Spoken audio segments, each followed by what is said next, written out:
Once again, a warm welcome to everyone, those who are on Facebook, YouTube, and a few people who are sitting here. और एक बार जो यहाँ मौजूद हैं और फेसबुक में हैं, यूट्यूब में हैं और सोशल मीडिया में हैं, आप सबों को मैं वार्म वेलकम कहता हूँ। What a great joy it is to spend some time in God's presence. खुदा की हुजूरी में वक्त बिताना कितना ही हमारे लिए बहुत खुश किस्मत होती है ना। And more joy we get when we listen to a still small voice. और जब खुदा की धीमी आवाज को जब हम सुनने लगते हैं तो हमारे दिल में बहुत बड़ी खुशी आती है। When God's word speaks to our heart, जब खुदा का कलाम हमसे हमारे दिलों से बातें करता है, there is a transformation that takes place. तब हमारे अंदर बदलाव, तब्दीली आने लगती है। The one truth about our mankind is, इंसान के बारे में एक हकीकत ये है it is formation. कि इंसान को बनाया गया। Yeah, Psalm 139 says so. उसकी बनावट के बारे में Psalm 139 में हम पढ़ते हैं। He says when I look at my when God has seen my being formed in the womb, it makes me fearful. जब वहाँ लिखा हुआ है कि जब खुदा ने मुझे मेरे माँ के बतन में पेट में बनाया और वो तरीका जब मैं देखता हूँ तो मैं हैरान हो जाता हूँ। So that's formation. वो है खुदा इंसान को बनाने का तरीका। The second thing that happens in our Christian life is it's a transformation. हमारी यीशुई जिंदगी में दूसरी बात जो होती है वो है तब्दीली, बदलाव। Yes, from the old we become a new. तो हम पुरानी जिंदगी छोड़ के नई जिंदगी में नया मखलूक बन जाते हैं। These two things have already happened in our life. और अब तक हमारी जिंदगी में ये बातें दोनों हो चुकी हैं। There is a future thing that is going to happen. और मुस्तकबिल में एक और काम होने वाला है। When I think about this, जब मैं मुस्तकबिल में होने वाले इस काम के बारे में सोचता हूँ, my hairs stand on my hands. तो मेरे रोंगटे उठ जाते हैं।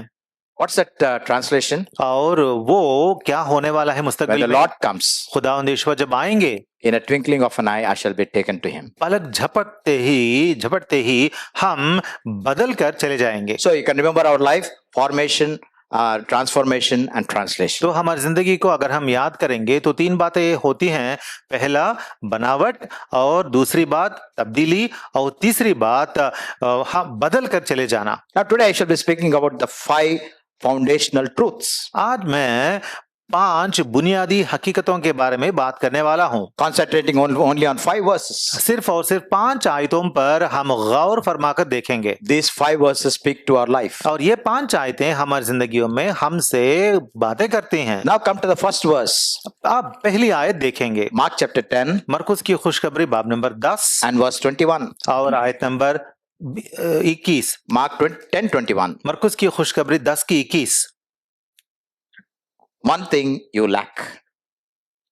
Looking at him, Jesus felt a love for him and said to him, one thing you lack. यीशुआ ने उस पर नजर की और उसे उस पर प्यार आया और उससे कहा, एक बात की तुझ में कमी है। एक बात का कमी, one thing you lack. एक बात की कमी है तुझ What's the में। story? यहाँ पे ये दास्तान क्या है? As Jesus was journeying, खुदावंद यीशुआ सफर करते जा रहे थे। Mark tells us that a man came running to him. उस वक्त क्या हुआ था? मरकुस फरमाते हैं, दिखाते हैं कि एक आदमी दौड़कर खुदावंद यीशुआ के पास आता है, Knelt down, और सामने झुकता है, says, good teacher, और कहता है, अच्छे रब्बी, what shall I do to get eternal life? और उसने पूछा हमेशा की जिंदगी हासिल करने के लिए क्या करना चाहिए? Our Lord says, do a few commandments.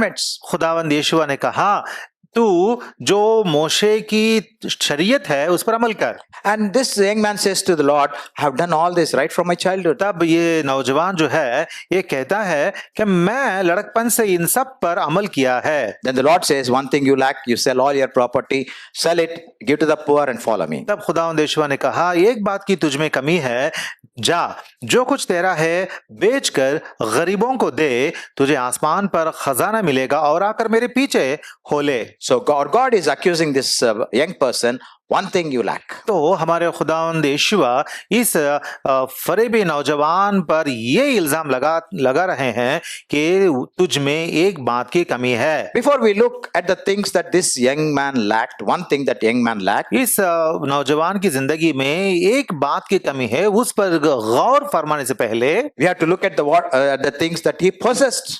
हम उन बातों पर गौर फरमाएंगे पहले कि उसके पास क्या क्या बातें या चीजें मौजूद हैं। Mark 10:17 says he ran. हम देखते हैं मरकुस की खुशखबरी 10 की 17 में कि वो दौड़ा, an urgency, मतलब उसके दिल में एक अर्जेंसी है, an intense desire एक वो शदीद ख्वाहिश है to know something. कुछ जानने के लिए। And secondly, he knelt down. और दूसरी बात यह है कि वो आकर सिजदा करता है। Who will kneel down? कौन घुटने टेक कर सिजदा करता है? A man with humility. एक इंसान जो हलीम है वो ही घुटने टेक सकता है। So he had an intense desire and he was humble. तो उसके दिल में बहुत शदीद ख्वाहिश थी और वो हलीम भी था। And third thing, he addressing Jesus as good teacher. और तीसरी बात यह है कि वो खुदावंद यीशुआ को इस बात से वो पुकारता है कि ए नेक उस्ताद, Good morals, good manners. उसके अंदर अच्छे अखलाक हैं, गुड मैनर्स हैं। Respecting to the person in front of him. अपने सामने के आदमी जो होता है, इंसान जो होता है, उसके सामने अदब से पेश आना वो जानता था। And fourthly, he had a good desire. और चौथी बात यह है कि उसके अंदर एक अच्छी ख्वाहिश थी। What shall I do to get eternal वो life? ख्वाहिश क्या थी? उसकी चाहत थी कि वो हमेशा की जिंदगी पाना चाहता था। And further information from Matthew 19:20, it says he was young. और हम अगर इसके बारे में मत्ती की खुशखबरी 19 की 20 में अगर देखते हैं तो वहां पाते हैं कि वो बहुत जवान था। Another information from Luke 18 and 18, he was a ruler. और लूका की खुशखबरी 18 की 18 से अगर हम देखते हैं तो वो एक रूलर था। And from this Mark chapter 10, 18, 19 and 20, और यहाँ पे मरकुस की खुशखबरी 10 की 18, 19 और 20 में he observed the 10 commandments. हम देखते हैं कि वो उन 10 अहकाम मतलब मोशे की शरीयत पर वो बिलानागा अमल करने वाला है। A good man, a godly man, a religious man. एक अच्छा नेक इंसान है, खुदा परस्त इंसान है और दीनदार इंसान है So many good qualities. और बहुत सारी अच्छी खूबियां उसमें हैं। A young man, he ruler, a wealthy person एक also. नौजवान है, एक रूलर है, एक अमीर इंसान है, But in spite of all this, लेकिन इतनी सारी खूबियां होने के बावजूद भी our Lord is saying, you lack one thing. हमारे खुदावंद कहते हैं कि तुझ में एक बात की कमी है। This word saddened this young ruler. और ये बात सुनकर इस नौजवान का दिल गमजदा हुआ। Yes, this young man came to the right person with the right question, with the right desire. सच की बात यह है कि ये नौजवान जो है इसने एक सही इंसान के पास आया, एक सही शख्स के पास आया, सही सवाल लेकर आया। But when the Lord says, you sell all your property, give to the poor, follow me, he was saddened. लेकिन जब खुदावंद यीशुआ ने कहा उससे कि तू जा, जो कुछ तेरा है बेचकर गरीबों को दे तो और मेरे पीछे हो ले, तो वो गमजदा हो गया। Today many people get offended when we ask them, are you born again? आज भी जब हम लोगों से पूछते हैं कि क्या आप नए सिरे से पैदा हुए हैं क्या करके पूछते हैं तो लोग उदास बन जाते हैं। What is that one was lacking in this young man? अगर हम गौर फरमाएंगे तो इस नौजवान की जिंदगी में वो बात जिसकी कमी थी, एक बात जिसकी कमी थी वो क्या थी? Everything was good on the outside, everything was good on the inside. बाहर तो सब कुछ अच्छा था लेकिन अंदर इतना खूब नहीं था। Yes, he was in dire need of salvation. हाँ, सच्ची बात ये थी कि वो नजात की जरूरत में था। That's what our Lord is pointing it out. हमारे खुदावंद यीशुआ इसी बात को दिखाकर बात कर रहे हैं। My dear young man, you have everything good. खुदावंद यीशुआ कहते हैं, ऐ मेरे प्यारे नौजवान, तेरी जिंदगी में सब कुछ अच्छा है, But one thing is lacking. लेकिन ये एक बात की तो कमी है। My dear friends, many who are hearing this message, ऐ मेरे दोस्तों प्यारो, जो भी यहाँ मेरा ये पैगाम आज सुन रहे हैं, everything seems to be right in your life. आपकी जिंदगी में शायद सब कुछ अच्छा ही दिख रहा होगा, But our Lord says, लेकिन हमारे खुदावंद कहते हैं, as he said to Nicodemus, जैसे उसने निकोदेमस से कहा in John chapter 3 and verse 7, मत्ती की यूहन्ना की खुशखबरी 3 की 10 में, there is an emphasis here. वहां पे एक बात को दोहरा कर कहा गया है, Ye must be born again. वो बात यह है कि आपको नए सिरे से पैदा होना पड़ेगा। What our Lord is saying to Nicodemus, हमारे खुदावंद निकोदेमोस से क्या कह रहे हैं? Nicodemus, this is a necessity. Nicodemus, ये जरूरी है, This is a command. ये तो एक हुक्म है, You must be born again. तुझे नए सिरे से फिर से पैदा होना होगा। So this one thing that was lacking in this young man was salvation. तो ये कमी जो इस नौजवान की जिंदगी में थी वो थी निजात। a renunciation of all the worldly things, दुनिया का सब कुछ वो छोड़ सकता है and then follow our Lord Jesus. और उसके बाद खुदावंद यीशुआ के पीछे आने के लिए उसे मद्दू किया गया है। My dear friends, the start of our Christian life, it begins with salvation. अजीजों प्यारों, यीशुई जिंदगी निजात से शुरू होती है। It's not a choice whether you have to follow or not follow. ये तो एक चॉइस नहीं है कि मैं खुदावंद यीशुआ के पीछे हो जाऊं या ना हो जाऊं, चॉइस नहीं है। It is mandatory upon all mankind to be born again. You must be born ये again. तो जरूरी है, हर एक इंसान, कुल आदमजाद पर, हर एक इंसान पर ये लाजमी है और जरूरी है कि खुदावंद यीशुआ की पैरवी वो करें। Then the second verse, अब ये दूसरे आयत को हम देखेंगे। Luke chapter 10 and verse 42. लूका की खुशखबरी बाब नंबर 10 और वो आयत number Luke 10:42. Look 10:42। What does it say? वहां पे क्या लिखा हुआ है? She had a sister Mary who was seated at his Lord's feet, listening to his word. But it is in 41.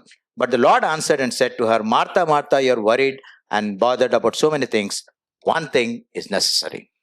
यहाँ पे 41 वर्स में खुदावंद यीशुआ कहते हैं, यहाँ पे एक औरत है जिसका नाम है मरियम। वो खुदावंद यीशुआ के पैरों के पास रहकर खुदावंद का कलाम सुन रही थी, लेकिन उसकी बहना मर्था जो थी वो उसके पास शिकायतें थी। तो खुदावंद यीशुआ क्या कहते हैं? मर्था मर्था, तो बहुत सी चीजों की फिक्र तरद्दुद में है। We know the story. लेकिन एक चीज जरूरी है, ये दास्तान हमें पता है। As Jesus was passing through, this Martha invited Lord Jesus to her house. जैसे ही खुदावंद यीशुआ रास्ते में जा रहे थे, तब मर्था ने खुदावंद यीशुआ को अपने घर में बुलाया था। Immediately Mary readied herself to sit at the feet of Lord Jesus Christ. तो क्या हुआ था? मरियम ने क्या किया था? वो फौरन जाकर खुदावंद यीशुआ के पैरों के पास बैठ गई कलाम सुनने के लिए। And Martha busied herself in the kitchen to cook food for the great guest. मर्ता क्या कर रही थी? जो घर में बहुत अजीम गेस्ट जो आए हैं उनके वास्ते खाना तैयार करने के लिए वो बिजी हो गई थी। A point came when Martha was stressed out in her work. और एक लम्हा आया था जब मर्था अपने कामकाज में बहुत चिढ़ गई थी। And angrily she came out and said to Lord Jesus Christ, why don't you call this Mary to assist me in the kitchen? इसीलिए वो बहुत फिक्रमंद होकर बाहर आकर खुदावंद यीशुआ के सामने कहने लगी कि खुदावंद, आप मेरी बहना मरियम जो है इसे क्यों नहीं कहते कि आकर रसोई में मेरी मदद वो करे? That's the time our Lord says, Martha, Martha, one thing is needful.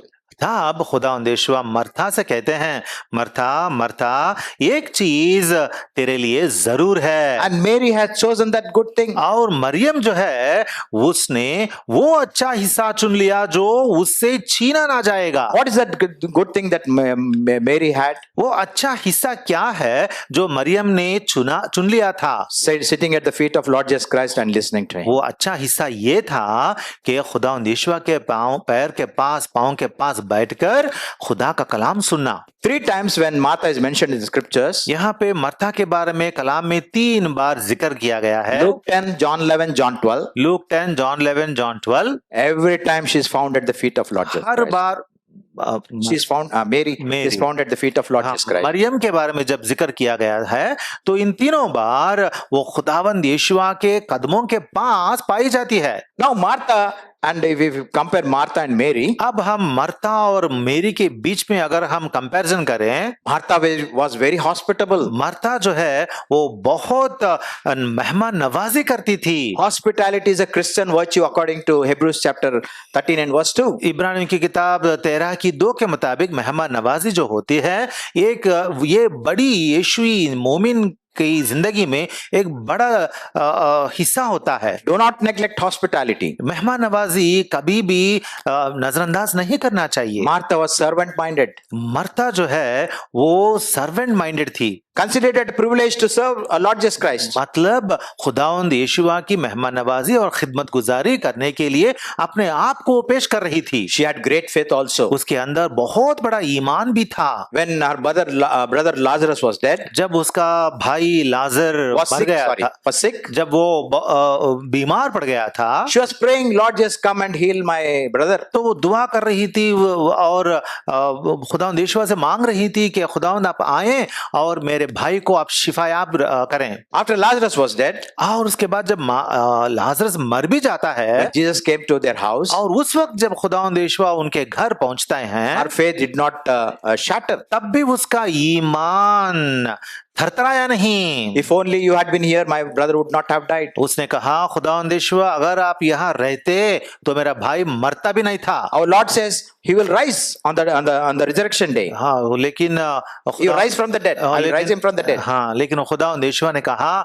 मरता मैं उसे मुर्दों में से जलाऊंगा। What was Martha's faith? तब मरता का ईमान क्या था? I will know he will rise on the resurrection day. खुदावंद मैं तो जानता हूँ कि वो आखिरत में कयामत में वो फिर से मुर्दों में से जी उठेगा। So what do we observe? तो यहाँ पे हम क्या समझते हैं? Martha was a perfect lady, मरता वो तो बहुत कामिल शख्स थी, but still फिर भी our Lord says हमारे खुदावंद कहते हैं one thing is needful. ये एक चीज तेरे लिए जरूर है। You must sit at my feet. वो क्या and है? listen. वो क्या है? तुझे मेरे कदमों के पास बैठकर कलाम सुनना जरूर है। What does sitting signify? बैठना क्या दिखाता है? When we sit, we are at rest. जब हम बैठते हैं तो आराम करते हैं। We are comfortable. जब हम बैठते हैं तो आसूदा रहते हैं। There is no stress in our mind, in our hearts. हमारे दिलों में, जहन में बोझ या दबाव छोड़ देते हैं। And taking the words of our Lord Jesus और Christ. हमारे खुदावंद यीशुआ का कलाम हम सुनते हैं और अपना लेते हैं। So sitting posture is one of the characteristics of our Christian life. तो बैठना वो पोस्चर जो है हमारी यीशुई जिंदगी में एक अहम हिस्सा है। One thing is needful. ये एक जरूरी है, A sitting posture. वो है बैठना। A readiness to listen to Lord Jesus Christ and believe on His words. खुदावंद यीशुआ का कलाम सुनने के लिए तैयार रहना और उसके कलाम पर इतिकाद रखना। To delight in the precepts that our Lord gives to us. खुदावंद यीशुआ जो अहकाम हमें बख्शते हैं उन पर अमल करने में खुशियां मनाना। To sit at Jesus' feet implies faith as well as submission. खुदावंद यीशुआ के कदमों के पास बैठने का मतलब यह है कि हम उसके कलाम की पैरवी करने वाले बनेंगे और फरमान बरदार बनेंगे। Sitting at the feet of Lord Jesus Christ implies that we are loving Him. खुदावंद यीशुआ के कदमों के पास बैठने का मतलब ये भी है कि हम उससे मोहब्बत रखते हैं। If Mary had not loved Jesus, she would not have sat there. अगर मरियम खुदावंद यीशुआ पर मोहब्बत से पेश नहीं आती होती तो वो क्यों बैठती वहां पे? And no, so our Lord is saying to Martha, Martha, you are cumbered with a lot of care. One thing is needful. इसीलिए खुदावंद यीशुआ ने मरथा से कहा, मरथा मरथा तो बहुत सी चीजों की फिक्र और तरद्दुद में है, लेकिन एक चीज जरूर है। One thing we observe from this Mary's life. Maryam की जिंदगी से हम ये एक चीज देखते हैं। In Luke 10, she was listening. लुका की खुशखबरी में 10वां बाब में वो सुनने वाली रहती है। John chapter 11, she was praying. और यूहन्ना की खुशखबरी बाब नंबर 10 में वो दुआ मांगने वाली रहती है। Lord, you have been here. My brother would not have died. वो कहती है खुदावंद यीशुआ अगर आप यहाँ रहते तो मेरा भाई मरता भी नहीं।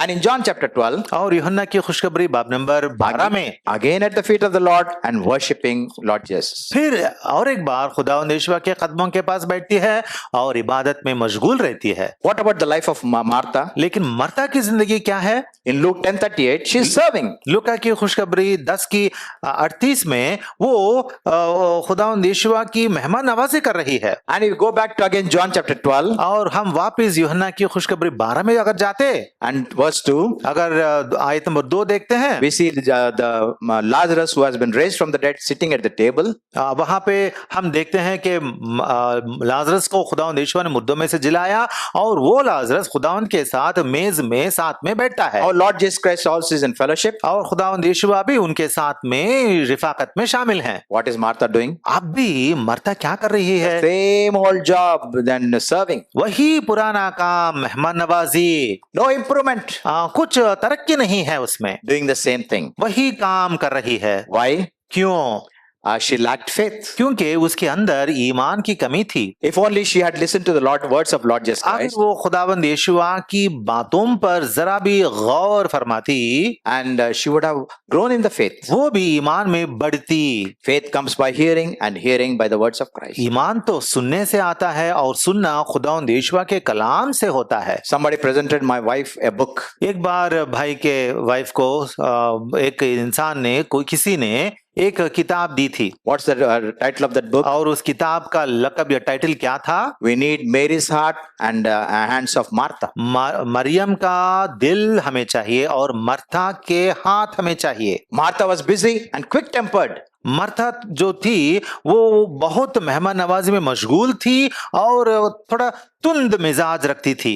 Everything was very good on the outside for Martha. Martha के लिए बाहर ज़ुहूर में तो सब कुछ देखने के लिए अच्छा था, One thing is needful. लेकिन ये एक चीज जरूर था। We all have some favorites, हम सबों के लिए भी फेवरेट्स रहते हैं ना, but choose the best that God loves. लेकिन जो खुदा चाहता है उसे हम भी चूज करें। What does God love? खुदा क्या चाहता है? Fellowship with you. हाँ, आपके साथ खुदा रिफाकत में रहना चाहता है। He talks us through His word. खुदा अपने कलाम के जरिए से हमसे बातें करता है You talk to God through your prayer. और आप भी दुआ में खुदा से बातें करते हैं। Sometimes I feel when I go to a worship place, कभी कभार मुझे लगता है कि जब भी मैं इबादत गाह में जाता हूँ, those 3 hours are the anxiety-free, worry-free time that I have. वो 3 घंटों का वक्त जो होता है वही होता है मेरी जिंदगी में बहुत आरामदेह और सुकूनदेह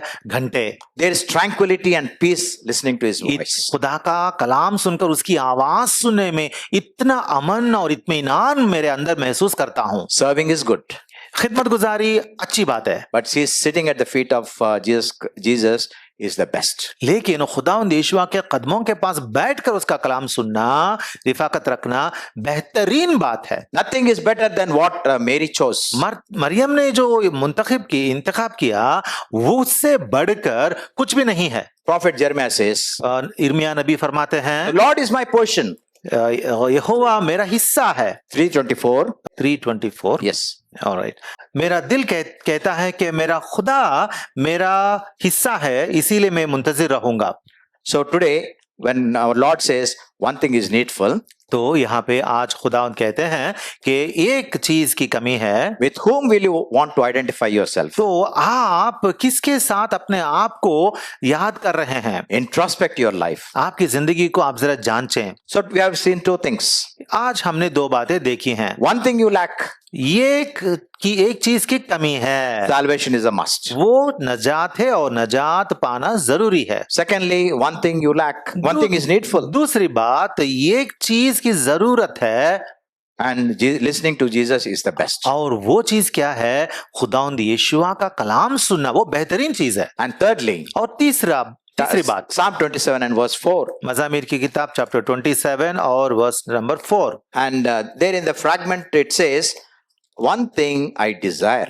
वहां पे लिखा हुआ है कि मैं एक चीज का तालिब हूं। What is that desire?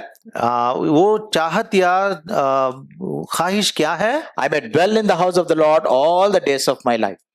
कि मैं उम्र भर यहोवा के घर में रहूं, To behold the beauty of the Lord and to meditate in His temple. ताकि यहोवा के जमाल को देखूं और उसकी हैकल में इस्तिफसार किया करूं। In the second verse that we have meditated, हमने जो दूसरी आयत जो हमने देखी है, Jesus was going to the very place where Mary and Martha were. वहां पे हमने देखी थी कि खुदावंद यीशुआ वहां जा रहे थे जहां पे मर्था और मरियम सुकूनत करती थीं। But what is happening in Psalm 27? लेकिन यहाँ पे मज़ामीर की किताब में चैप्टर 27 में क्या हो रहा है? David is going to the very place where God's presence is. यहाँ पे दावीद मुंतकिल होकर वो जा रहा है उस जगह तक जहां खुदा है। There is a progression in this verse. यहाँ पे इस आयत में एक प्रोग्रेशन हमें दिखता है। I have asked, मैंने मांगा, I will seek, मैं ढूंढूंगा, I will dwell in the house of the Lord. और मैं खुदा के घर में सुकूनत करूंगा। If you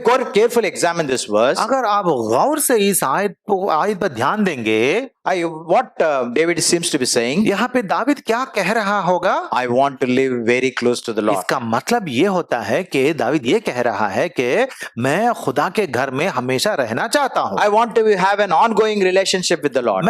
मेरे खुदा से मैं निजी रिफाकत में हमेशा लगे रहना चाहता हूँ। I want to be pleasing to the Lord. मैं हमेशा मेरे खुदावंद के सामने बहुत पसंदीदा इंसान बनकर रहना चाहता हूँ। This is the reason God says, this man is a man after my own heart. इसीलिए खुदावंद कहते हैं कि इंसान जो है ये मेरे दिल का करीब इंसान है। Another implication of this verse, और इस आयत का और एक मतलब है, it says to behold the beauty. वहां पे लिखा हुआ है कि खुदा की खुशनुदी को या जमाल को देखने के लिए। In other words, I want to worship him. इसका मतलब यह है कि मैं मेरे खुदा के जमाल के मुताबिक उसकी इबादत करना चाहता हूँ। And what's the duration of that worship? और इस इबादत का वक्त, कितना वक्त वो इबादत में मशगूल रहना चाहता है? Not the 3 hours at Jehoshama, not the 3 hours of worship in my church. यहोवा शम्मा या हमारे दूसरे हैकलों में जो 3 घंटों की इबादत होती है, उन 3 घंटों की बातें यहाँ वो नहीं कर रहा है। All the days of my life, my lifelong. वो कहता है मैं उम्र भर, मतलब मेरी जिंदगी तमाम में खुदा के घर में रहना चाहता हूँ। Worship is a lifelong pursuit. इबादत जो है वो हमेशा जिंदगी तमाम करने वाला या तालिब होने वाला काम है। Worship is that we give to the Lord. तो इबादत क्या है? इबादत का मतलब है जो कुछ हम खुदा को देंगे वो होती है इबादत। Glory, honor and excellence to the Lord. जलाल, इज्जत और अजमत जो खुदा को हम देते हैं वो होती हैं इबादत। Worship is not a momentary experience. इबादत ये एक वक्ती जज्बा नहीं है। What does it mean to behold the beauty of the Lord? खुदा का जलाल देखने का मतलब क्या होता है? I cannot explain it, but it can be experienced.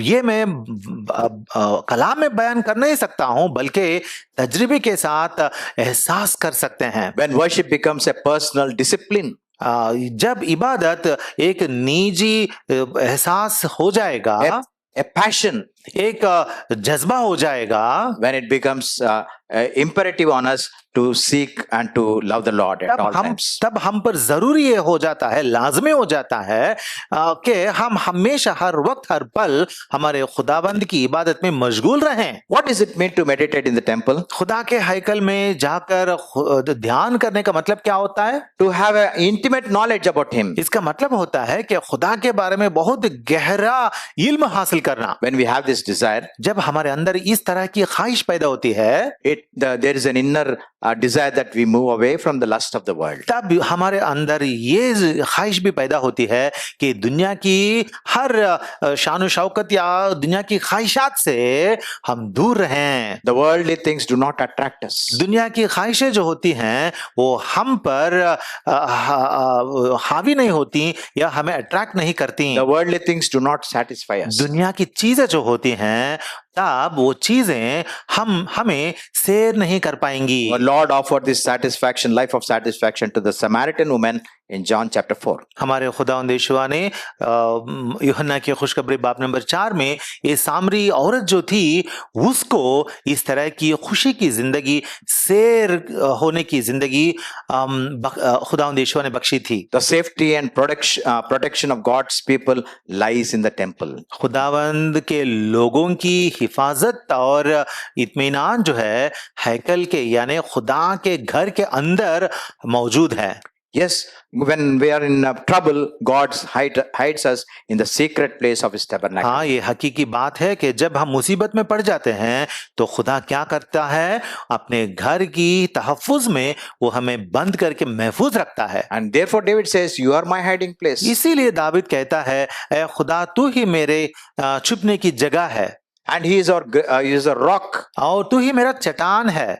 So we have seen 3 things. तो हमने 3 बातें देखी। One thing you lack, that's salvation. पहली बात, एक चीज की तुझे कमी है, वो है नजात। One thing is needful, listening to Jesus. तो दूसरी बात, ये एक बात की जरूरी है, वो है खुदावंद यीशुआ का कलाम सुनना। One thing I desire, that is to be in the rightful place. तीसरी बात, ये एक चीज या एक बात का मैं तालिब हूं, वो है सही जगह पहुंचना। Now there's a fourth thing. और अब चौथी बात है Philippians chapter 3 and verse 13. फिलिपियों की किताब बाब नंबर 3 की 13, It says, वहां पे लिखा हुआ है, Brethren, I do not regard myself as having laid hold of it, but one thing I do.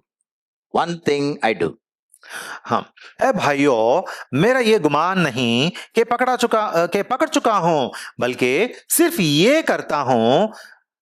What is that? वो क्या है? Forgetting what lies behind जो चीजें पीछे रह गई उनको भूल जाता हूं, and reaching for what lies ahead. और आगे की चीजों की तरफ बढ़ा हुआ जाता हूं। He doesn't see back. वो पीछे मुड़कर नहीं देखता है। My look is only forward. मेरी नजर सिर्फ और सिर्फ आगे है। This is the one thing that is Paul's ambition. ये एक चीज है, ये एक बात है जो पौलुस रसूल की चाहत थी। We Christians are involved in many things. हम यीशुई लोग जो हैं बहुत कामों में हम सरगर्म रहते हैं, But Paul says, लेकिन पौलुस रसूल फरमाते there is हैं, only one thing that God requires of me. मुझसे खुदावंद यीशुआ सिर्फ और सिर्फ ये एक चीज चाहते हैं। Forget what is behind you. मेरे पीछे जो है उसे मैं भूल जाना चाहता हूँ। What was the thing behind Paul? पौलुस रसूल के पीछे क्या क्या थी? Great culture, बहुत अच्छा सा कल्चर था, great education, बहुत अच्छी सी पढ़ाई थी, great philosopher, और बहुत बड़ा फलसफर था। many things about Paul. पौलुस रसूल के बारे में तो बहुत सारी अच्छी खूबी की बातें हैं। He comes from the tribe of Benjamin, वो बेन्यामीन के कबीले से आता है, fulfilled all the law, और शरीयत पर मुकम्मल तरीके से अमल करता था, zeal for God. और खुदा के लिए बहुत जज्बे के साथ जीता था। That was his past. वो उसकी माजी जिंदगी थी। But he says, लेकिन वो आप कहता है, all this I considered as dung. मैं उन सभी चीजों को कूड़ा का बराबर समझता हूँ। His spiritual biography was very, very good. उसकी अगर देखें, उसकी रूहानी बायोग्राफी जो थी वो बहुत लोगों की नजर में बहुत अच्छी थी। But there is anticipation for the future. लेकिन मुस्तकबिल के बारे में वो फिक्रमंद बना। He was looking at the things that God has in view. वो खुदा की नजर में जो खूबी की बातें हैं उन पर अपनी नजर भी डालने लगा। It is said of Moses, मोशे के बारे में यूं कहा गया है, he saw the invisible. उसने नादीदा चीजों को देखने लगा। He discarded he chose the invisible.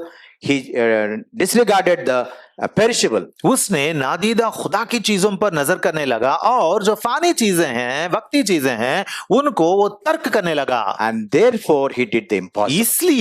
इसीलिए जो नामुमकिन बातें हैं, नामुमकिन काम है, वो करके दिखा सका। So what Paul was saying in fact was he was looking for the heavenly things. तो पौलुस रसूल भी यहाँ ये फरमा रहे हैं कि मैं आसमानी चीजों पर ही अपनी नजर रखने लगा हूं। So he considered everything around him as but dung. इसीलिए जो कुछ उसके इर्द गिर्द है, सब चीजों को वो कूड़े का बराबर समझ रहा है। That's why he says in Colossians 3:2, set your affection on things above. इसीलिए कुलसियों की किताब बाब नंबर 3 की आयत नंबर 2 में वो कहता है कि आपकी आंखें हमेशा आलम बाला की चीजों की तरफ रखें, Not on the things of this earth. इस जमीनी चीजों पर अपनी नजर ना रखें। I sometimes think I have a home. कभी कभार मैं समझता हूं कि मुझे भी एक घर है। The moment I am translated, जब खुदावंद यीशुआ आकर मुझे ले जाएंगे, the moment I am raptured, जब खुदावंद यीशुआ मुझे यहाँ से निकाल लेंगे, someone grabs my home, someone grabs the things. मेरे घर को कोई आकर ले लेगा, मेरी चीजों को कोई आकर अपना लेगा। Those things I should hold it very, very loosely. इसीलिए क्या करना चाहिए, मैं तो चले जाने वाला हूं और घर छोड़कर चले जाने वाला हूं, इसीलिए उन चीजों को पकड़े रहना मेरे लिए मना है। That's why a great woman says, woman of God says, इसीलिए एक औरत खुदा की बंदी ने इस तरह कही थी, I hold things very, very lightly so that God might not take it by force. मैं चीजों को बहुत आसानी से यूं ही ऐसा पकड़ के रखती हूं ताकि खुदा जब मुझसे मांगे तो बहुत जोर से उसको खींच कर लेना पड़े। So I look forward. इसीलिए हमें क्या करना, आगे की तरफ ही देखते We जाना। have a bright future. हमारे लिए बहुत बड़ा अच्छा मुस्तकबिल है। We have to walk on the streets of gold. हम कहाँ जाएंगे? सोने के सड़कों पर सवार होने जाने वाले हैं। That's what Lord says. इसीलिए खुदावंद यीशु कहते हैं, I will go and I will come again. हाँ, उन्होंने कहा कि मैं जाता हूँ और फिर मैं वापस आऊंगा। In my father's house there are many mansions. मेरे बाप के घर में बहुत बड़े इमारत हैं। If it were not so, I would have told you. अगर नहीं होते तो मैं आपको बता देता। I go to prepare a place. मैं आपके लिए जगह तैयार करने के लिए जा रहा हूँ, And a peace I live unto you. और तब तक मेरा इत्मीनान आप लोगों को बख्श कर मैं जा रहा हूँ। What a great peace we have in this world. इस दुनिया में हमारे अंदर कितनी बड़ी खुशी या कितना बड़ा अमन है ना। This world is not my home. ये दुनिया जो है ये मेरी रहाइशगाह, मेरा घर नहीं है। My hope is beyond the blue. मेरी उम्मीद जो है वो नीले आसमान के ऊपर है, परे है। We cannot picturize the great things आने God वाले is in store for us. आने वाली उन चीजों को जो खुदा हमारे लिए तैयार करके रखा है, उन चीजों को हम कभी भी समझ भी सोच भी नहीं सकते। Eye has not seen, हमारी आंखें ने नहीं देखी, ear has not heard, हमारी कानों ने नहीं सुनी, neither the things that has entered into your heart, the great things that God is in place for those who love Him. खुदा ने उनसे मोहब्बत रखने वालों के लिए जो चीजें तैयार की हैं वो इंसान के दिल में आई ही नहीं। You memorize this verse, 1 Corinthians 2:9. पहले कुरिन्थियों की किताब बाब नंबर 2 और आयत नंबर 9, इस आयत को मेमोराइज करना। And one more thing, verse to memorize is Romans 8:18. और एक आयत है जिसे हमें मेमोराइज करना है, वो है रोमियो की किताब बाब नंबर 8 और आयत number 18। When we consider the glory that awaits us, all these difficulties, tribulations are but very, very meager. जब हम उस जलाल के बारे में ध्यान करेंगे जो हमारे लिए जाहिर होने वाला है, तो इस दुनिया की मुसीबतें, तकलीफें, ये सब कुछ जो हैं ये बहुत कम पड़ जाती हैं। So one thing you lack, salvation. तो ये एक चीज आपको कमी है, वो है नजात। Secondly, दूसरी बात, one thing is needful, Martha. Martha, ये एक चीज तेरे लिए जरूर है। Sit at my feet and listen to my words. वो है मेरे कदमों के पास बैठ और मेरी बातें सुन। And David says, thirdly, और तीसरी बात दाविद फरमाता है, one thing I desire. ये एक चीज का मैं तालिब हूं। The one thing I desire and I aspire to be found in the temple. और वो चीज जिसका मैं तालिब हूं और जिसका मैं मुंतजिर हूं और मुश्ताक हूं, वो है खुदा के हैकल में जाकर हमेशा बसना वहां। This is my rightful place. ये है मेरा हकीकी रहाइशगाह और मकाम। Wherever I roam, my final place is the house of the Lord. मैं जहां कहीं भी जाऊं या फिरूं या घूमूं, आखिरकार मेरा घर है या मेरा रहने का मकाम है मेरे खुदा का घर। What is the fourth foundational truth? और चौथी बुनियादी हकीकत क्या है? One thing I do. ये काम मैं करता हूं। Forget the past. वो क्या है? माजी की जिंदगी भूल जाता हूं। Our past is not good. क्योंकि हमारी माजी की जिंदगी अच्छी नहीं है। Our present, yes, we have faith in the Lord Jesus Christ. आज की जिंदगी हाल में तो हम खुदावंद यीशु पर ईमान रखकर जीते हैं, But in the future, there is something very glorious that God is in store for us. लेकिन मुस्तकबिल में एक अजीम जलालवर शान और शौकत की जिंदगी है जो खुदावंद यीशु और खुदा हमारे वास्ते तैयार किए हैं। Now comes the climax, the fifth foundational truth. अब हम आखिर तक, इख्तिताम तक या अंजाम तक पहुंचकर देखते हैं, और ये होती है पांचवी बात, बुनियादी पांचवी बात। In John chapter 9 and verse 25. यूहन्ना की खुशखबरी 9 and verse 25. 9:25। Read, brother. उसने जवाब दिया, मैं नहीं जानता कि वो गुनहगार है या नहीं। एक बात जानता हूं कि मैं अंधा था, अब बीना हूं। One thing I know, एक बात जानता हूं, that I was blind, but now I see. मैं अंधा था, अब बीना हूं। What is that life? वो जिंदगी क्या थी? Life is witnessing. हाँ, वो जिंदगी शहादत की जिंदगी के बारे में लिखा हुआ है। Witnessing about the one who has healed you. हाँ, जो जिसने तुझे या आपको शिफा याद किया है, शिफा बख्शी है, उसे याद करके जीना। The moment this man was brought to Lord Jesus Christ, he healed him. खुदावंद यीशुआ के पास जब इस इंसान को लाया गया तो खुदावंद यीशुआ ने उसे शिफायाब किया।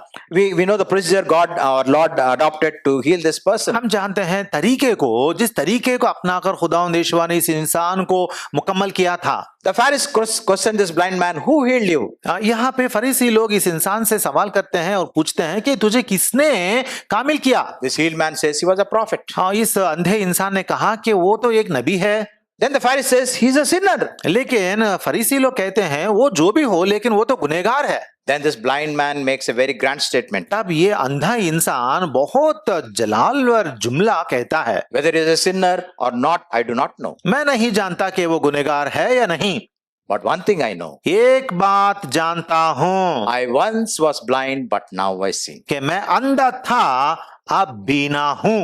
What is that we can tell to the outside world? दुनिया को, बाहरी दुनिया को हम क्या गवाह दे सकते I हैं? once was a sinner, but now I'm a saint. क्या गवाही दे सकते हैं? मैं तो एक दिन गुनहगार था लेकिन अब नजात पा चुका हूं। I once was dead, but now I live. ये पहले मैं तो मुर्दा था लेकिन अब मैं जिंदा हूं। In Isaiah chapter 43 verses 10 and 12, Yash- our Lord says, "Ye are my witnesses." खुदा यहोवा कहते हैं यशायाह की किताब चैप्टर 43 वर्स 10 एंड 11 में कि तुम लोग मेरे गवाह हो।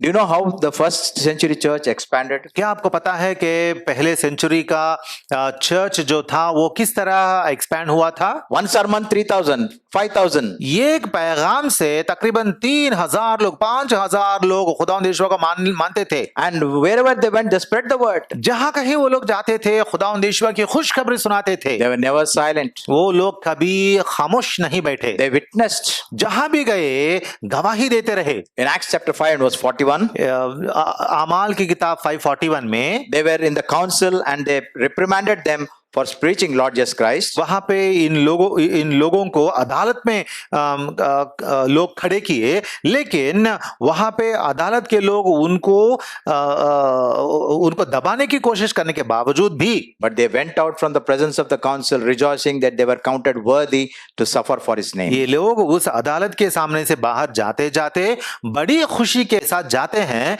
इस बात की खुशखबरी सुनाते कि खुदावंद यीशुआ ही माशिक हैं। And 420 we usually ascribe to thieves or robbers और in the jail numbers. हम 420 जो कहते हैं इसका मतलब होता है, जेल नंबर्स जब 420 आता है तो इसका मतलब होता है कि जो धोखेबाज हैं या गुनहगार हैं, चोर हैं, उनको कानूनी तौर पर 420 कहते हैं।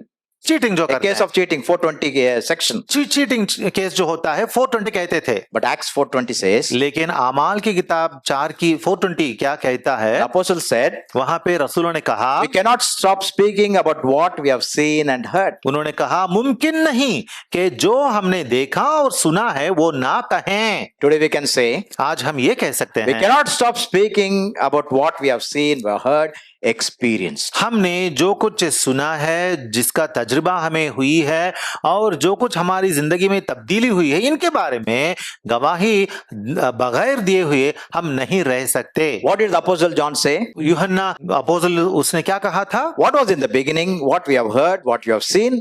1 John 1:1. हाँ, 1 जॉन 1:1 में वो कहते हैं कि इब्तिदा में जो था, जिस जिंदगी का वो कलाम जो इब्तिदा से था और जो हमने सुनी और जो हमारी आंखों ने देखा और जिसे हमने छू कर जाना, उसकी निस्बत ये बातें लिखते हैं। Concerning the word of life.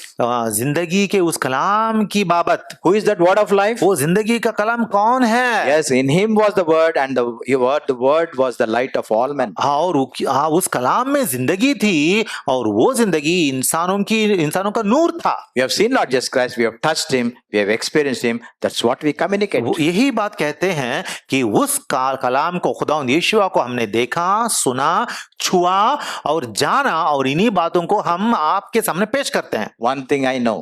ये एक बात मैं जानता हूं। I once was blind, but now I वो see. क्या है? मैं एक बार अंधा था पहले, लेकिन अब बीना हो गया हूं। The word martyr comes from a Greek term meaning witness. Martyr जो है वो मतलब शहीद होना, वो मार्टिर लफ्ज जो है अंग्रेजी का ग्रीक लफ्ज से आता है जिस वहां पे मार्टिर करके बोलते हैं। What is witness?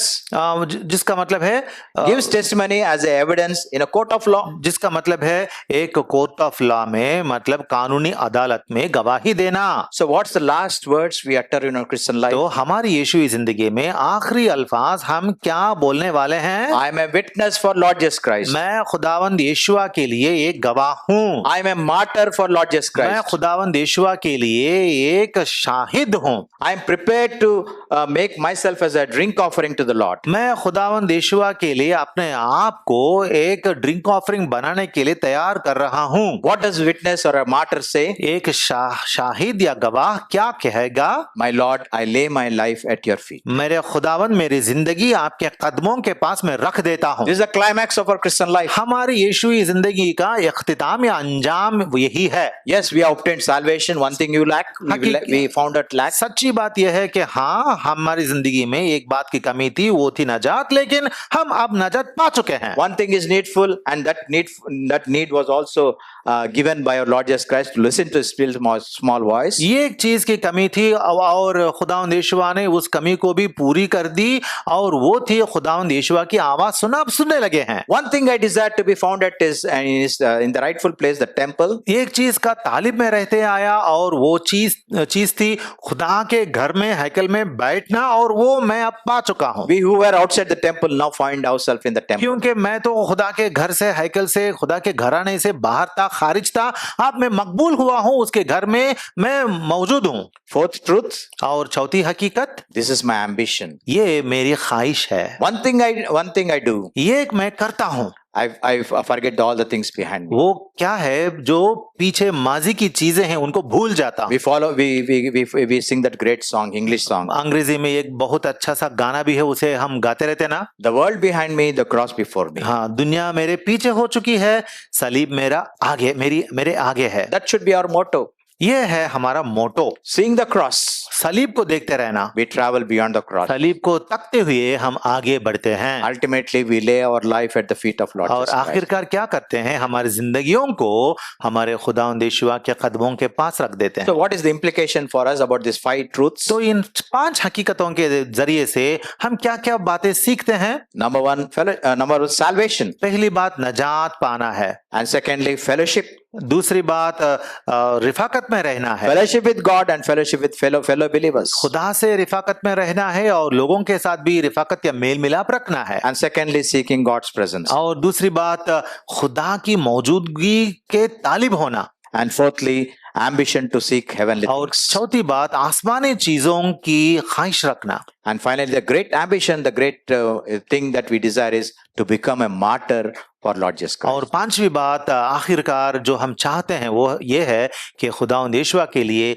एक शहीद बनना। That's the climax. ये है इख्तिताम। Only thing if we can experience like the life of Stephen. अगर आप स्टेफनस की जिंदगी का तजुर्बा रखते हैं तो ये बातें आपको समझ में आएंगी। The quality of the Lord Jesus Christ was imbibed in him.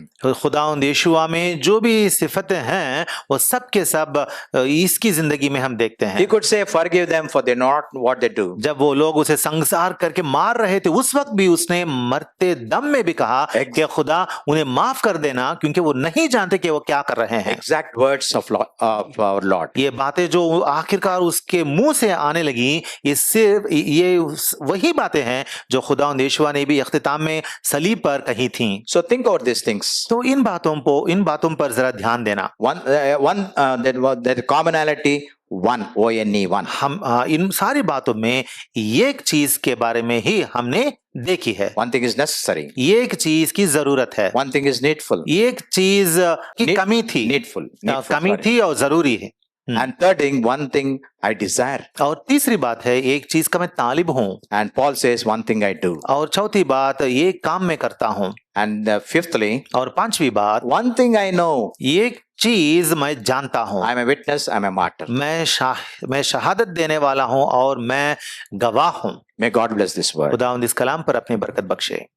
आमीन।